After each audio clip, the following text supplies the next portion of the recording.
to another exclusive chat on the Copper Club where Peter and I will be talking all things Vitor Roque and why it hasn't worked out at Barcelona. And look, Peter, before we get into that, I need to hold my hands up here because the article I wrote about how he would fly in La Liga in issue 3, I mean, I thought it was a given, to be honest with you. I thought moving to Barcelona, Lewandowski with his aging legs, perfect person to learn from. Xavi, I thought he would be licking his lips at the opportunity for Vitor Roque to come in and almost just seem like the perfect seamless replacement. La Liga, a league which would suit his attributes. But obviously I've written 2,000 words here and it's all wrong because it hasn't worked out for him. What exactly has gone on? Well, there are ways you could look at it, obviously, and I think obviously the problem always has two sides. The coin always has two sides, that is. So I wouldn't, obviously being biased and everything, I wouldn't hold it all against Barcelona and say, okay, they've mistreated him. I mainly do believe it's that though. So I'll start off by saying that to me, I feel you're kind of writing off a young player who's just moved to Europe. It's his first big move. He's still 20 years of age. I think he's even 19, sorry. Yeah, exactly. He's 19. So you're writing off a player who's 19. He's just moved to Europe.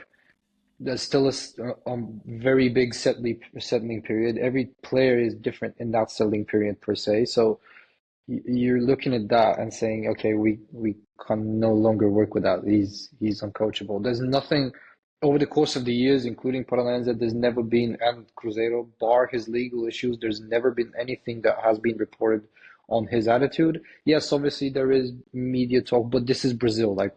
This is where media genuinely make their money off such stories. So there's never been anything to pop up about his attitude. Like even when Yeah. he left Cruzeiro, he tried leaving on good terms, from a personal perspective, that is. So I'd be shocked if it's something like that to say, and even then, it's like numerous cases have seen players be saved after such legal issues, or sorry, such controversies or something of sorts, Mm. because you just believe in said player's potential, and you treat it a bit as a first strike, and we don't even have such a report. All we know for now is it's kind of a power struggle between Xavi and Deco because Deco is the sporting director there. He's also an agent. He kind of pushed the Rafinha move to Barcelona a couple of years ago. Then it was Vitor Roque, obviously him and his ties to Andre Curie, his agent, and maybe he was forced upon Xavi, but players are forced upon managers all the time. Yeah, And yeah, Vitor yeah. Roque is one of the biggest potential stars coming out of Brazil. And you have an aging striker, one of the best in the world and one of the greatest in general, who he can deputize from. You don't need to rush him in. And you suddenly just discarded him. I'm actually shocked. I don't know. Yeah. It probably sounds like that, but I really am shocked. And yeah, No, I it mean, did seem like the perfect fit, and like you said there, it feels like a battle of egos, which seems ridiculous at this level between Deco and Xavi. At the end of the day, you thought those two, obviously similar profile, similar age, all that would go hand in hand, and there would be an element of trust. I know you said they pushed through the Rafinha deal, but that's not turned out to be too bad, has it? And the amount of talk with Vitor Roque and like the clubs who were looking at him, it's odd. It's just odd to me that Xavi hasn't really given him a chance 10 to 12 games. And I think even that's generous when you actually add up the amount of minutes he's played. He only scored a couple of goals, but that was when he was at the start, when he first started actually playing more than 10 minutes. But the 7 or 8 performances which have followed have been 10 minutes, and then he's just completely been pushed out the picture. And I think that's a really good point you pick up on saying about his profile. Like, I think he's been professional throughout. Even he didn't force that move to Barcelona. Like Atletico Paranaense knew that was coming, and yes, he got a horrible injury, which may have affected because he was out for 2 or 3 months before coming to cross to Barcelona, which may have impacted him. But when that deal was done with Atletico Paranaense, like he still wanted to try and win the Libertadores with them, get them back into the Libertadores through the Brazil table. So like and he scored 21 goals and 40 appearances during that season as well. So it wasn't like he downed tools to be like, well, look, it doesn't matter, I'm going to Barcelona. He was still striving to improve himself because he knew obviously he was only 18, 19. He's a young lad, but like you said, he's got a sensible head on those shoulders. And then he's come across to Barcelona. And I found it really interesting because the Barcelona fans against Real Sociedad last night, I think it was in the 2-0 win, were chanting his name as well whilst he was on the bench.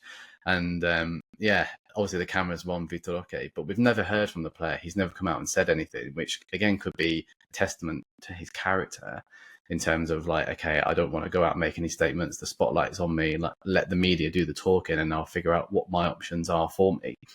But it escalated very quickly from he may go on loan to now, okay, he definitely will go on loan or permanent. That seemed to be within a matter of hours, really. It was being reported from the news that he's effectively being pushed out the door, which is crazy, isn't it?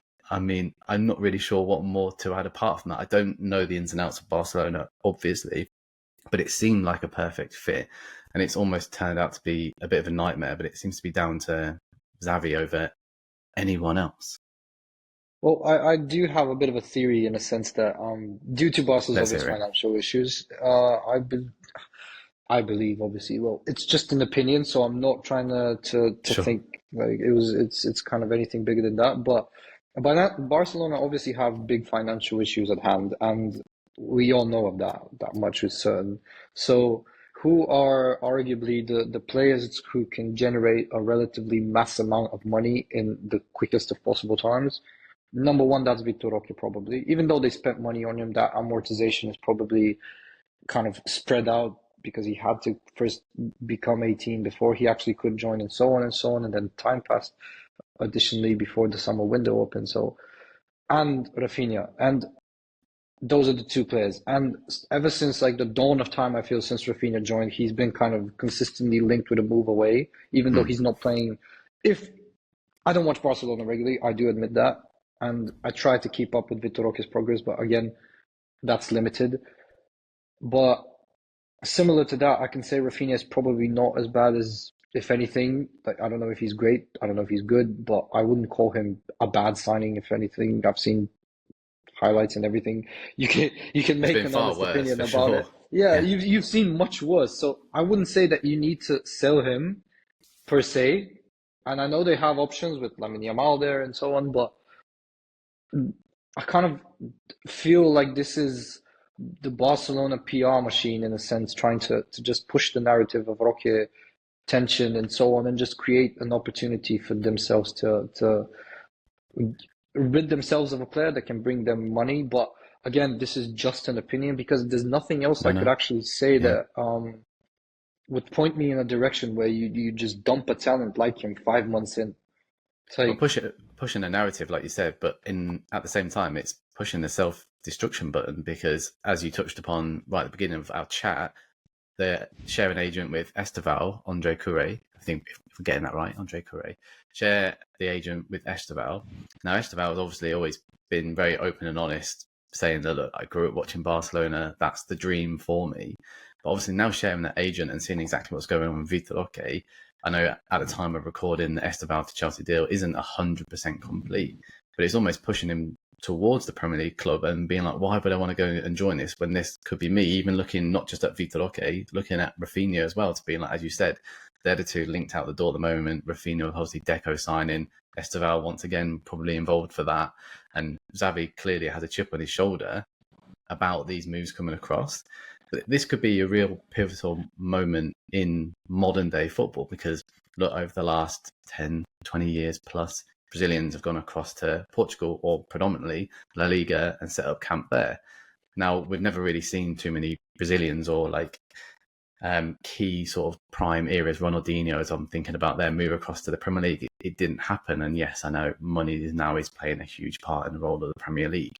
But if Barcelona act in this way, they're going to lose their appeal and more Premier League clubs can go, oh, look, we'll give you a home, we'll probably pay you more, and you'll be looked after, and the dream is now going to shift. So Barcelona could be shooting themselves in the foot, even if this is a PR stunt. So the fact that Esteval, like, this could sway him to move to the Premier League could be just a key moment in football over the next 10, 15 years. We'll have to wait and see how that pans out. Do do you echo my thoughts there, Peter? Do you see that as well? Yeah, well, I'm I'm kind of cautious to say I actually agree with you. Let me start off by saying that, but I'm kind of cautious to say that Barcelona and Real Madrid are arguably the two biggest clubs in the world Hmm. since the dawn of time, basically. So I'm never too kind of optimistic to say they're on a downward spiral in terms of signing like the biggest names in terms of talents, or whether it's like the already proven players, so on and so on, just because they're everybody's move. Everybody dreams of the Camp Nou and everybody dreams of the Bernabeu. But to kind of echo your thoughts and come back to why I said I agree with you, you kind of have to look at Real Madrid on the flip side of it, and the way the moment they just snapped their fingers and said, okay, Yeah. Endrick, we want Endrick, he just turned around to Chelsea and said no. It just took literally that because it's Real Madrid. You've got you've got Vinicius and Rodrigo there already camped up, Eder Militao as well, so we don't forget him. So that's kind of three of the biggest Brazilian national team stars already there. So the setting is already well set up for someone to join there, but it's also the overall setting of consistent stars, young stars as well, joining the club. You've got a fantastic environment for yourself to grow because you've got the experienced heads on one side, guys like Kroos, Modric, so on and so on.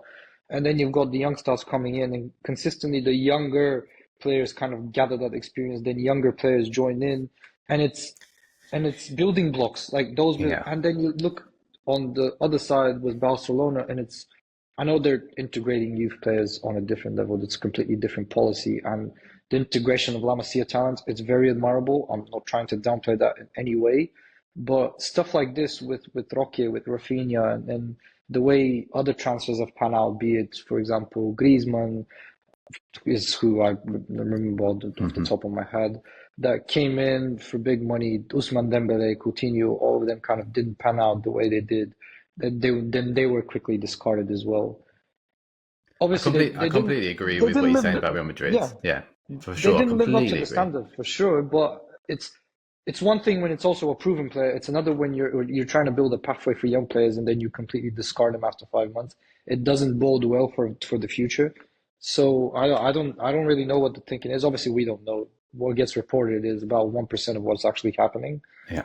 but it just seems so baffling. Oh, honestly, it's baffling for Rocky especially. It is baffling because I get Brazilians kind of come with a character, but this isn't John Kennedy we're talking about. This is Vitor Roque. And I know people who know John Kennedy don't know what I'm talking about here. We'll save that for another podcast. I completely echo your thoughts there for Real Madrid. But if I am going to throw a curveball in just for argument's sake, you could say that, yes, Hendrik definitely chose Real Madrid, and obviously it's worked out perfectly for Vinicius Jr. Not at first, he had to really work for it, and Rodrigo. But with Mbappe coming in, what could we potentially see in the next 5-6 months for Endrick? Yes, obviously he's going to be starting for Brazil, probably in Copa America, and we know what a sensation he is. But you're probably going to start with Mbappe first. But we'll park that for another chat and another podcast. I'm just throwing that one out there because that could be another pivotal moment Yeah, again for South absolutely. Americans. But look, let's actually focus on Vitor Roque and his attributes because, Peter, you and I launched the first ever Copper Club podcast and we spoke about Vitor Roque. You labelled him Aguero 2.0. We adore Vitor Roque, and I think it's really important just to, first of all, look, strip back all the negativity around him saying, oh, well, he's come across too early. Well, potentially we can get into that, but he's come across too early. He doesn't have the characters or the skill set to adapt to Europe. It's complete nonsense, really. Well, look how well he developed with Cruzeiro. So you kept a close eye on him there, and then Atletico Paranense, he was wonderful, right? Yes, people look at him and say, the one thing I hate, and you've probably picked up on this when we talk about South American players coming across to Europe, is they're too small and they can't adapt. I hate that argument, especially when they're young. But he's small but mighty, isn't he? He's stocky. He has the ability to shrug players off. He's also very good in the air for his height. He's small, but the amount of headers he scored and bullying defenders, it's almost as if like defenders don't actually know how to manage him because he's such a good poacher. He plays so sort of lethargically as well, just because he knows how to get into the positions. But he's so strong in the air, and we saw that when he's gone and played for Brazil youth teams, that he just comes alive, especially against players of his own age group, and just bullies them on the way through, whether he's dribbling, poaching, whatever. I just rate his all-round game, to be honest with you, and I think he is destined to be one of like, because before Endrick came on the scene, but he broke the record when he went to and made his debut for Brazil in terms of he was the youngest striker since Ronaldo in 1994. Now, like, that's huge. Brazil wouldn't have just thrown him in for the sake of it, and I know Brazil had a terrible 2023 campaign, but it was almost like he was ready to start playing for Brazil, and then all of a sudden we're saying, well, he's not good enough for Europe. So look, I know how passionate you are about Vitor Roque as well. So I'll let you have a little bit of a say and talk about the young striker and how he can adapt to European football. Well, number one, I think give him time. That's obvious. Like regardless of where he goes, just give him time. Especially if it ends up being a restart, whether it's Barcelona or somewhere else. I think you just need to give him time.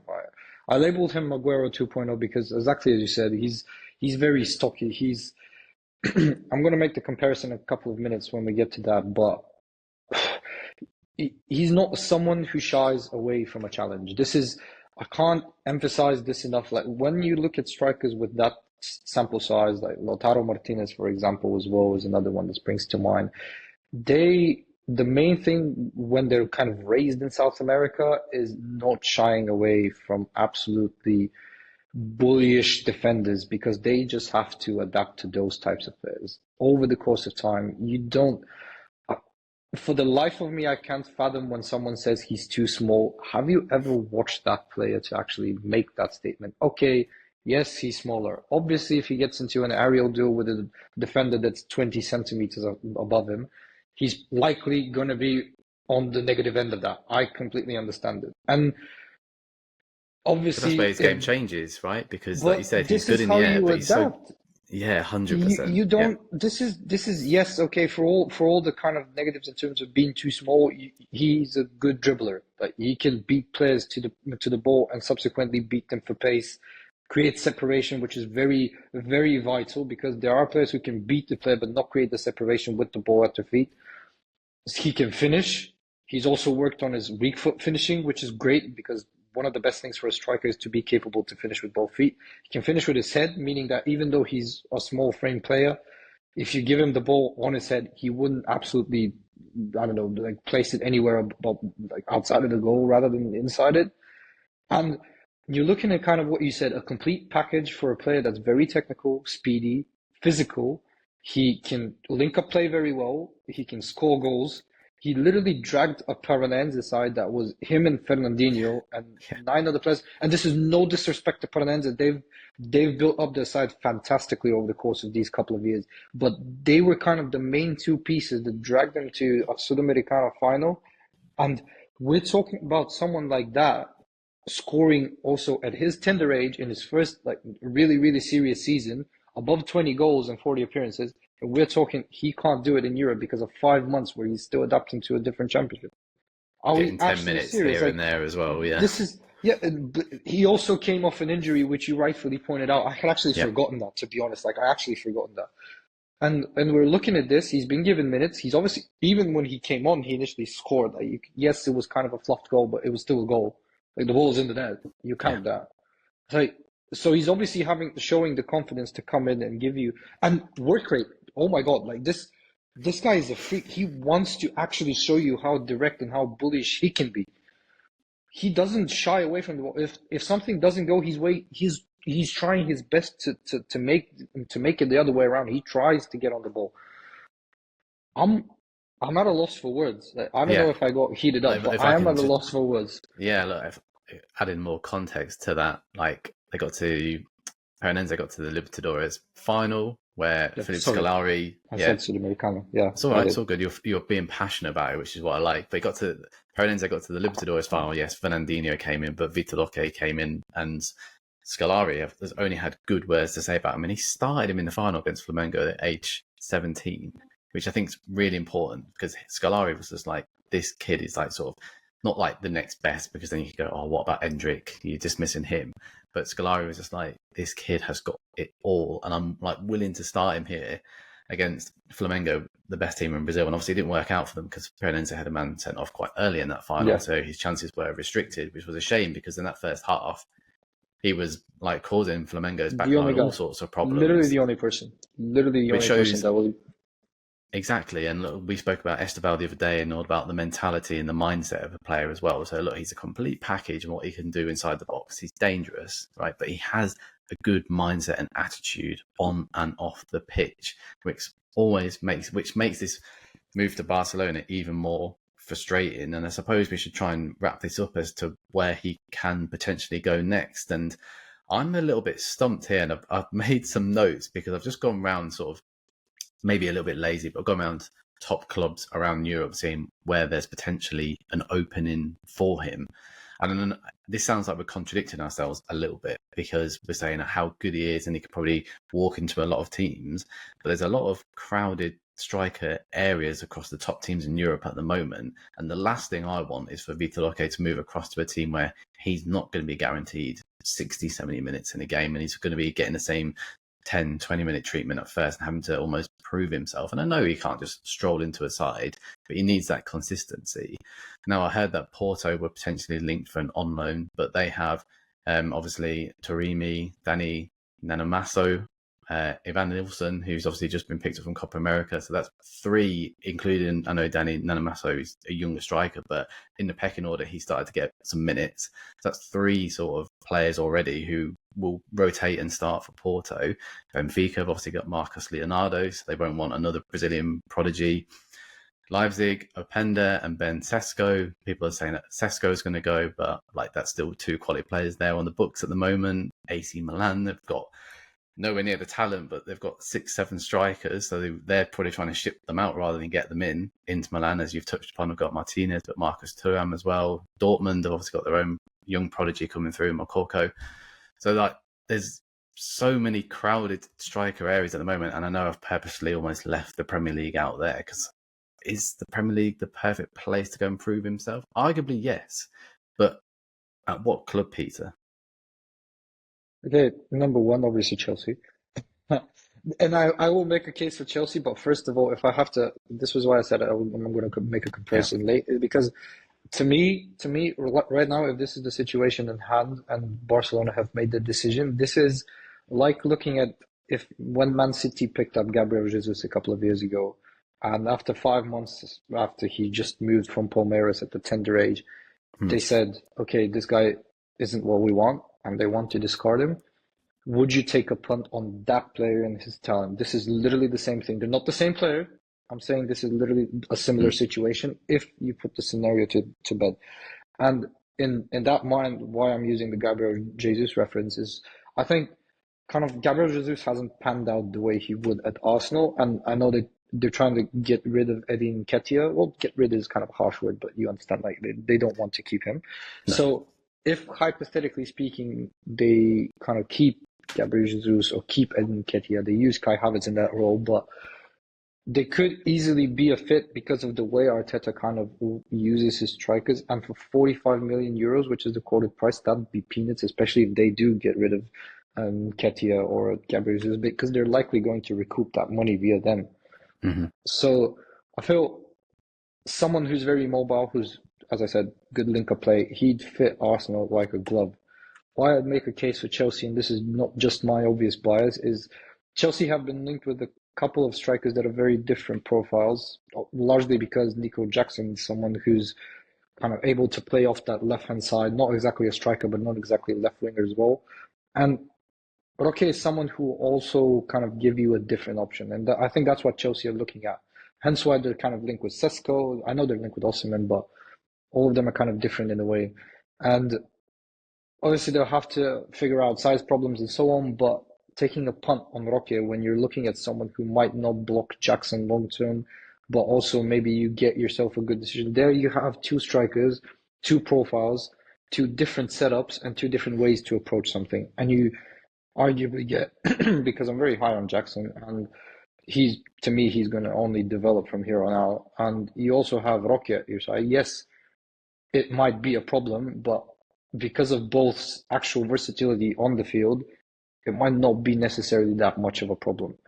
I know it's kind of contradictory in a sense because you're kind of quoting two strikers here, but I think Chelsea can give him an environment. And question just remains on whether they try to pull that trigger, because they have historically kept up interest with him. So yeah, look, it's definitely a really interesting story to monitor. And as you said there, for a club to take a punt, like it's so much more for Vitor Roque in terms of like, this can't be another failed move for him. And I know that sounds really harsh, because I think it's pretty obvious that we're not saying the Barcelona move is anything to do with who he is or his performances on the pitch. And so if his next move doesn't particularly work out in Europe, a European audience will be quick to turn around and say, well, look, you've made a huge deal of a player and he'll go back to Brazil like Paulinho did. There has been some people egging him to go back to Brazil. Not just yet. Let's see where he ends up in Europe. But it almost feels like maybe, look, the Premier League is the right place for him. We'll just have to wait and see. We'll leave it there. Once again, Peter, thanks for joining me. Do sign up to the Copper Club podcast on Apple or Spotify, and do subscribe to YouTube, where we will be doing these mini clips throughout the whole transfer window. So subscribe and make sure that you are the first to hear about them. Peter, thank you very much. thank you as well.